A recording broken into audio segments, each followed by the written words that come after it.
Community Cats podcast. Ready? Let's go. Welcome to the Community Cats podcast. I am your host, Stacy LeBaron.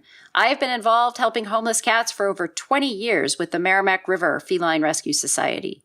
The goal of this podcast is to expose you to amazing people who are improving the lives of cats. I hope these interviews will help you learn how you can turn your passion for cats into action. Today, we are speaking with Pamela Krausz. Pamela has a Master's of Education and has been involved with promoting spay-neuter for almost 20 years. As the Director of Humane Education at the Pennsylvania Society for the Prevention of Cruelty to Animals in the early 1990s. Pamela learned firsthand the tragedy of pet overpopulation and need for affordable spay-neuter programs. Once moving to Vermont, she founded and was the chairperson for United Humanitarians Vermont branch from 1993 to 2003, and then Spay Ed from 2006 to the present. Both organizations facilitated affordable spay-neuter for low-income residents. Pamela is a founding board member of Spay ASAP and is a founder and the executive director of Vermont Companion Animal Neutering. Vermont Can is a high-quality, high-volume, low-cost spay-neuter clinic located in central Vermont. The need for a stationary clinic quickly became clear once Pamela started coordinating MASH-style mobile clinics with Spay ASAP in 2006. The clinics, usually 2 a month, filled up as soon as they were announced, and Vermont can do 30 to 40 plus surgeries a day and does about 3,200 a year in rural Vermont. Pamela did humane education programs for 8 years and taught mathematics for 11 years. She is dedicated to solving the pet overpopulation problem by stopping its exponential growth through spay-neuter. To date, Vermont Can has altered over 22,600 animals and has provided free spay-neuter for over 5,000 cats. Pamela, welcome to the show. Thanks so much for having me, Stacy. So, what an incredible accomplishment for the work that you've done up here in Vermont. I was wondering if you might be able to tell me a little bit more about how you got started and how you got interested in helping community cats. When I was in Philadelphia, I literally saw hundreds of animals euthanized every week. And many of these were cats. Many were stray cats from the streets. And when I moved to Vermont, I realized that even though it was a small state that didn't have much of a dog overpopulation problem, there was a cat problem. And many of the cats that were in need were free-roaming or barn cats. We don't have the typical street cats that the big cities have, but farms in Vermont are full of cats that need to be spayed, neutered. So when you were down in Pennsylvania, did you have any mentors that showed you about spay-neuter clinics or how to run them? Or how did you learn about how to start a spay-neuter clinic? I didn't learn about starting a spay-neuter clinic when I was in Philadelphia, but I did learn about spay-neuter. I worked with a small all-volunteer group called the Spade Club, and they talked and promoted spay-neuter as the answer to pet overpopulation. Spay-neuter is more important than adoption. And I really listened and I learned a lot from this little tiny group. This group is now actually has a clinic like ours in Philadelphia area. I believe it's in Sharon Hill, and they're doing thousands of spay-neuter every year. But the way I learned about starting a clinic was from the Humane Alliance located in Asheville, North Carolina. And Humane Alliance has helped over 150 clinics like ours get started across the country. You also worked with Dr. Sarah White with her mash-style clinics. Can you tell me a little bit about the differences between the stationary clinic versus the mash-style clinic? Sure. Our clinic is a building. So we have a set location. We have all of our surgery equipment and all of our supplies there in the clinic. With a mash-style clinic, all the hospital materials and supplies that you need and the equipment are in a small vehicle like a RAV4, or in Dr. Sarah White's case, she's driving a Kia now. She used to drive a Scion. And you travel to different places with your equipment and you set up a hospital on site wherever you go. Many of these places are humane societies. We'll use a community room. Sometimes they're in church basements. Sometimes they are in town community centers. We've been to fire stations. We've been to places like American Legions and Knights of Columbus. And Vermont Can actually does have its own MASH component now. And we do travel with a RAV4. All the equipment's in a RAV4. We set up on site, and we can do as many as we can in the stationary clinic. And if you were like a group that didn't have any spay-neuter program and you were thinking about starting out, would you recommend that you first start out with a mash style or just jump right in and try and do all the fundraising that you need to develop a stationary clinic? Some of that really depends on whether or not you have a veterinarian on board. In the case of Spay ASAP, Dr. White is a veterinarian, and she was able to start the MASH unit and do the surgeries. If you are someone like me who is not a veterinarian, you are probably better off starting a stationary clinic and looking for grant money to start that, where you hire veterinarians and technicians. It's interesting. I do know that having a veterinarian on staff or hiring and retaining veterinarians can be very challenging. And some would say that we even still have a shortage of spay-neuter veterinarian across the country. Would you agree with that? I definitely think there needs to be more across the country. We're very lucky in Vermont that we have probably more than our fair share. But yes, definitely there need to be more high-volume spay-neuter clinics, especially in the South, in places like Texas, Alabama, Louisiana, where they have a much, much greater pet overpopulation problem. They could use many more clinics down there. Why do you think there's the difference with regards to pet overpopulation? I mean, why are we so much more successful in New England versus other parts of the country? Just obviously we've had the spay-neuter clinics longer in place, but are there other things that are working in our favor that other parts of the country don't? This is just my personal opinion. I don't actually have any data to back this up, but I think that some of the reason is that we are a small state here in Vermont, and people are on board with spay-neuter. It's part of our culture. They want it to happen. It's very commonplace. Other places, it's just not really that. It's not part of their culture. It's not something that everybody is thinking about doing. So the education really needs to get out there. And of course, with higher populations, you're going to have so many more animals. And possibly, our cold weather, we don't have street dogs here. Our climate can't handle that. So we don't have a lot of the stray dogs that other places have. And the same thing with street cats. We were talking in the pre-interview section about the challenges that you face here in Vermont in dealing with barns and cats in barns and cats being dropped off at barns. Can you expand a bit on those challenges that you have? We get a lot of farmers who come into our clinic, and they all say the same thing. People just keep dropping cats off at their farm. And even people who don't have an actual working farm, they just have a place that looks like a farm, they say the same thing. A lot of people seem to think that a farm is a great place for a cat to live, and that if they drop the cat off, the cat will be fed, there's cows, there's milk, there's mice. But if the cat is intact and it's a female cat, she will soon have kittens and the population gets out of control. And that's just not fair to the farmers. Most of our farmers in Vermont are willing to shelter and feed some cats, but they can't feed dozens and dozens.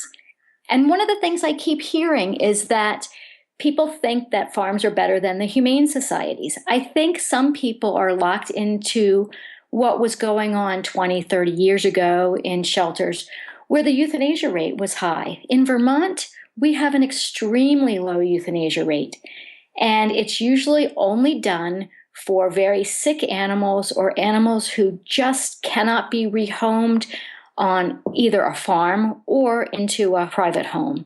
It's just such a low rate. We are not euthanizing for space anymore in Vermont, and I think that people should be aware of that. Yeah, so they can definitely turn to their local shelter as a community resource, and rather than thinking that the best solution is dropping them off at a barn. And I guess in an urban setting, it would be behind McDonald's or a Walmart or something like that. Say, oh, there's a dumpster there that, they'll get the leftover hamburgers or whatever. It's not the best idea. And if you're up against a wall, you need to turn to the local adoption center or shelter for assistance and help is available at this point in time. Absolutely. And I don't know if most people know this or not, but most of the shelters in Vermont have what's called a Spay the Mom program. And I know that when people discover their female cat's pregnant, that is often a time where they will drop the cat off at a farm.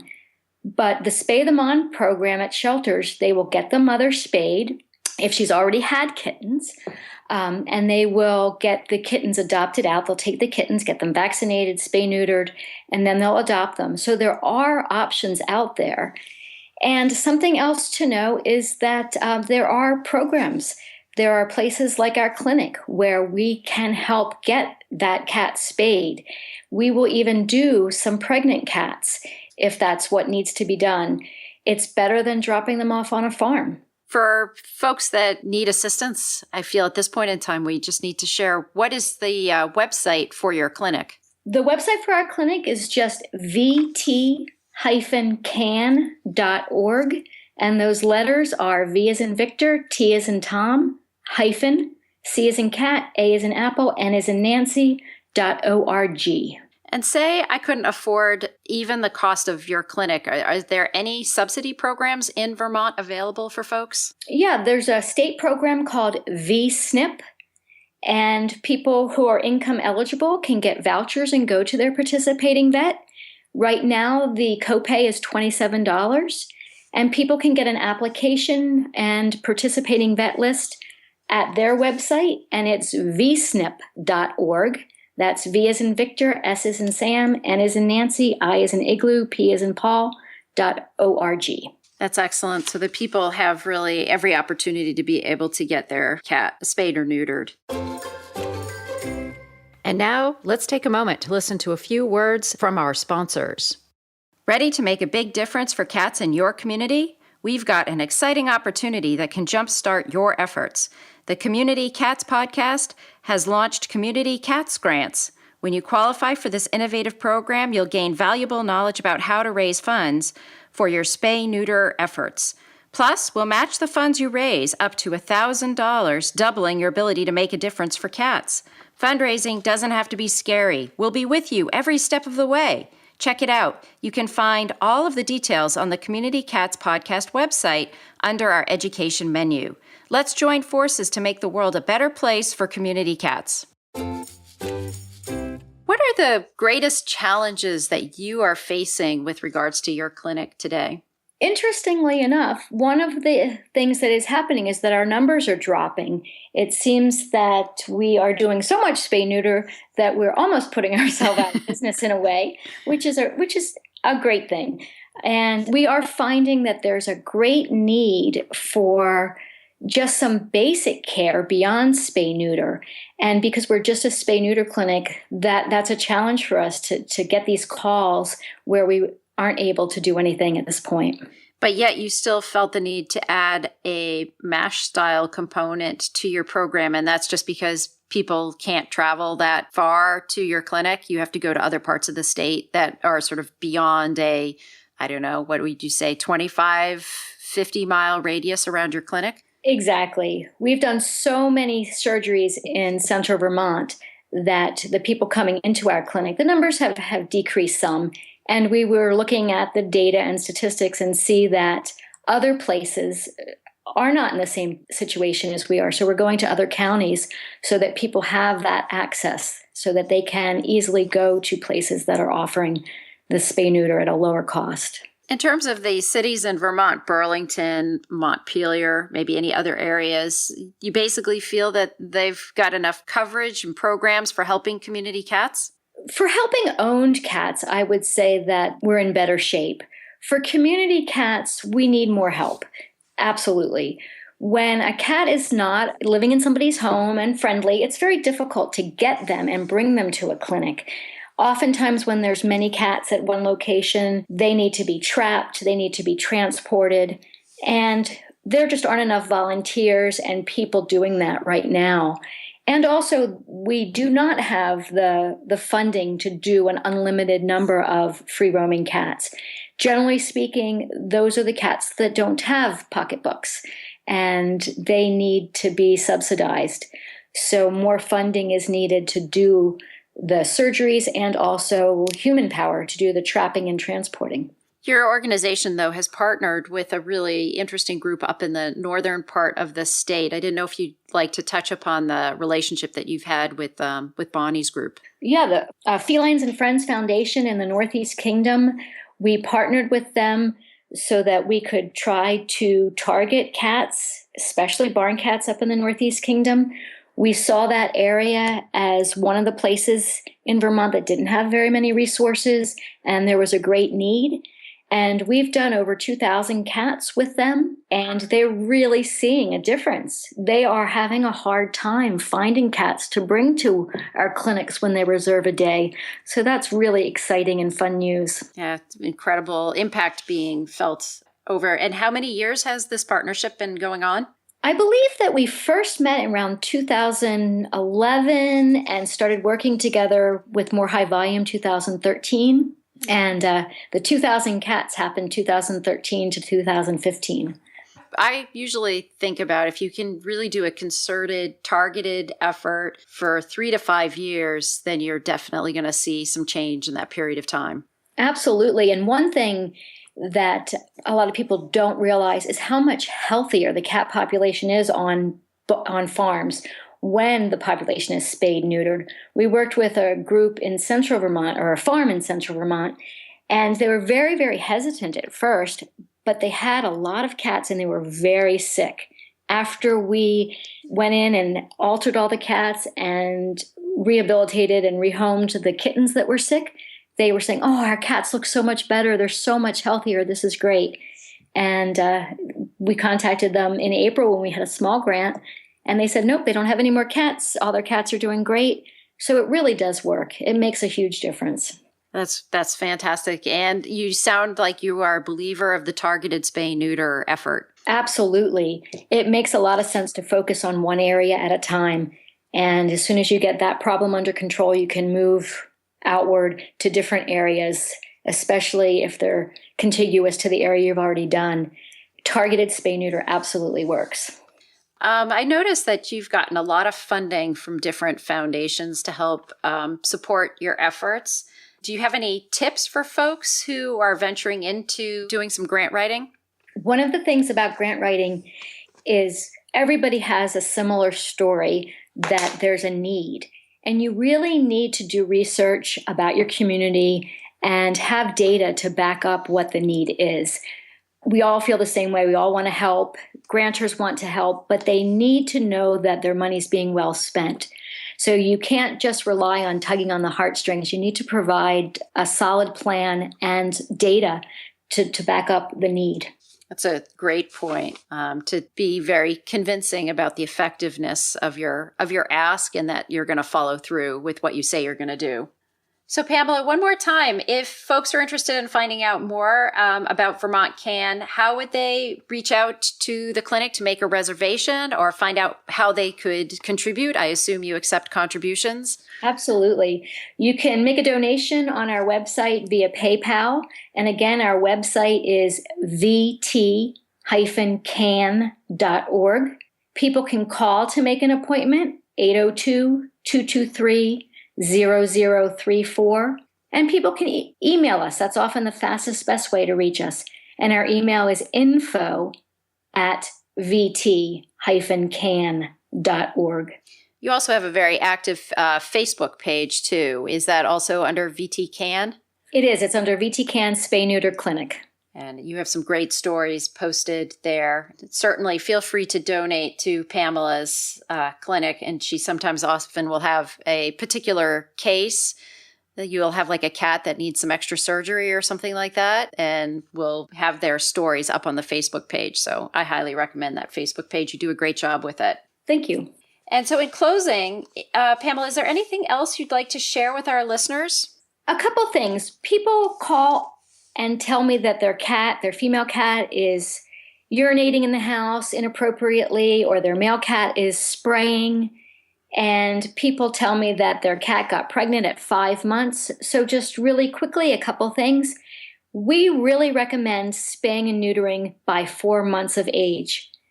Cats can get pregnant. Female cats can get pregnant at 4 months. Male cats, if they're neutered early, are much less likely to start that negative behavior. And female cats will mark and pee in the house when they're in heat. And a lot of people just don't realize that. Excellent points. Thank you for bringing those points up. And the other point, too, that I think is so important is that when we do adopt from shelters, that we really make sure that those cats are spayed and neutered before adoption. Yes, I think that most of the shelters, if not all in Vermont, have them altered before they adopt them out. And I know people often look for a free kitten and think that adoption fees are too high, but when you take into consideration that kitten is already spayed, neutered, has had their first kitten vaccinations, been dewormed, been examined by a vet, been microchipped, it's a fantastic deal. If you get a free kitten, you're going to be shocked with all the things you need to do just to get that kitten home ready, so to speak. Pamela, I want to thank you so much for agreeing to be a guest on my show, and I hope we'll have you on again in the future. I'd love to. Thanks so much for having me, Stacy. Thank you for listening to the Community Cats podcast. I would really appreciate it if you would go to iTunes, leave a review of the show. It will help spread the word to help more community cats.